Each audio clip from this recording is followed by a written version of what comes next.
ketika mainan itu menjenuhkan gitu.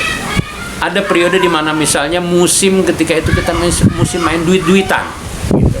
Nah ini menarik. Bayangkan saya dari Rawa Simpruk sekarang, kalau dulu Kampung Rawa, saya harus berjalan kaki ke pasar bersama beberapa orang teman seumuran gitu, seusia. Mata kita selalu ke bawah, cari bungkusan rokok yang kosong gitu. Bungkusan-bungkusan rokok itulah yang kita kumpulkan, kemudian kita bentuk sedemikian rupa, dilipat-lipat, itu yang kita anggap duit gitu. Dan duit itu kita kasih nilai sesuai dengan warna-warna dari bungkusan rokok itu gitu. Jadi ada bungkus rokok luar. Kalau dulu kan bungkusan rokok rata-rata kertas ya, kalau sekarang banyak kan karton. Ada bungkus rokok yang dalam gitu. Itu kita jadikan duit-duitan. Nah, duit-duitan itu yang kita pakai untuk bermain, entah itu bermain kartu, entah itu bermain katakanlah, ya boleh dibilang, kalau dibilang main bandaran, main kiu-kiu atau main apa, itu duit-duitan yang kita pakai buat bayar. Jadi memang ada unsur judinya di sana, ada unsur pembelajaran tentang judi, tapi kita tidak menggunakan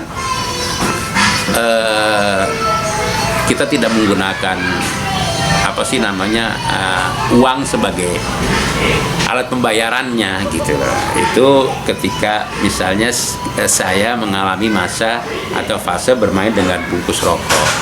Suatu ketika setelah gundu atau kelereng kita bosan, kita juga ke pasar cari lagi, misalnya katakanlah nggak boleh ada tukang es. Dulu banyak tukang es di pasar Kebayoran, banyak tukang es. Itu zaman dulu yang namanya limun-limun kelas menengah bawah atau sebelum kelas menengah bawah, biasanya tutupnya kita sebut kerop ya, itu dari seng yang di dalamnya ada lapisan karet yang agak tebal. Itu yang kita kumpulin gitu. Kita kumpulin, kita mainin, sama seperti main gundu gitu, Ada yang kita buat masang, ada juga yang kita buat gacoan, tergantung feeling kita yang mana yang buat enak gitu untuk kita pakai. Artinya gini, bahwa ketika itu apapun yang kita temukan di lingkungan itu bisa kita jadikan alat buat bermain. Nah, di sini menariknya bahwa generasi saya ketika itu, bahkan generasi sebelum saya juga mengalami hal yang sama. Kita tidak pernah bergantung dengan hal-hal yang sifatnya harus beli gitu. Kalau memang bisa bikin, ya kita bikin gitu. Kalau memang harus bikin, kita bikin. Tak ada istilah beli gitu. Nggak ada istilah beli. Apapun, misalnya katakan kita main selepetan gitu. Musim selepetan. Meskipun masing-masing bersaing dalam konteks bagaimana caranya main cakep-cakepan, main bagus-bagusan, bikin selepetan gitu ya. Main bagus-bagusan. Tapi pada proses pengerjaannya, mulai dari nyari kayunya, itu sampai nebangnya, motongnya, itu kita lakukan bareng-bareng. Jadi ada waktu, ada sesi di mana kita berburu, istilahnya mencari bahan baku, bagaimana caranya biar dapat bahan baku selepetannya agak bagus gitu, cagaknya bagus gitu. Nah, belum lagi berburu bagaimana kita bisa dapat sepatu bekas buat pegangannya itu gitu. Artinya bisa jadi sepatu kulit bekas satu tuh kita pakai buat bareng-bareng, bukan dikuasai sendiri. Nah, ini di sini ada proses gotong royong, ada proses kerjasama, ada proses di mana kita saling bantu gitu. Meskipun hasil akhir dari apa yang kita buat masing-masing ya kembali kepada kemampuan gitu.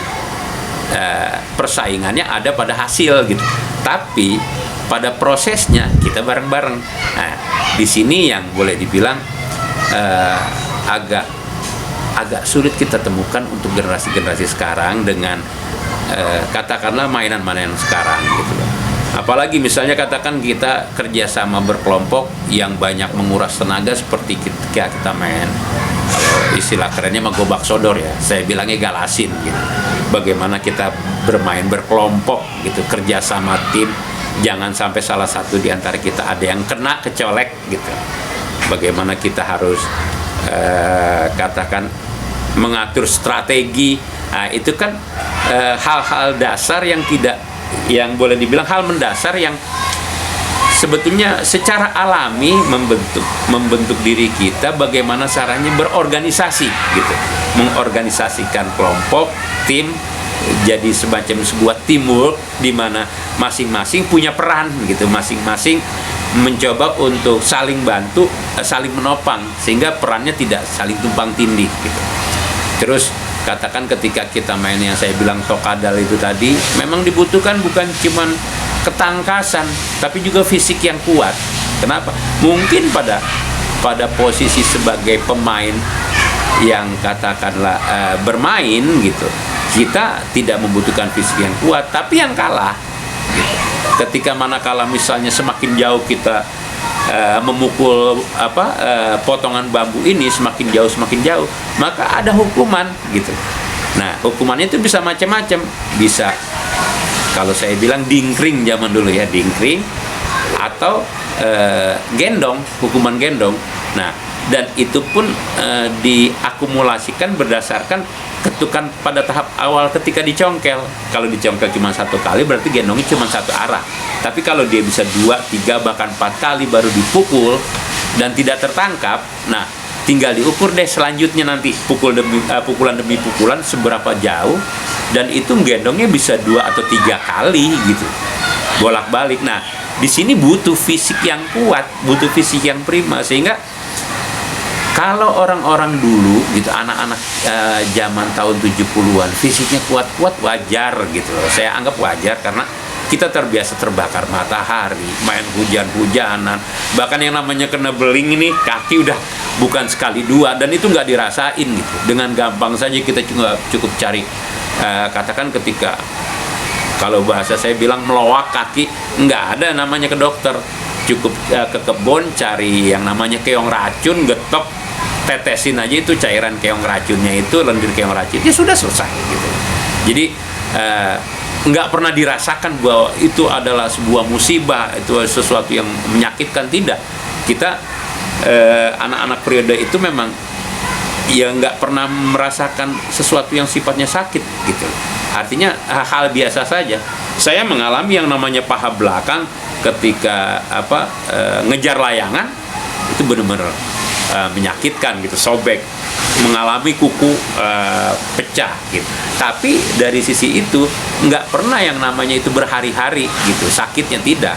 Nah, di sini sebetulnya yang membedakan dengan generasi sekarang, di mana anak-anak sekarang itu lebih suka dengan gadget, dengan kesendirian.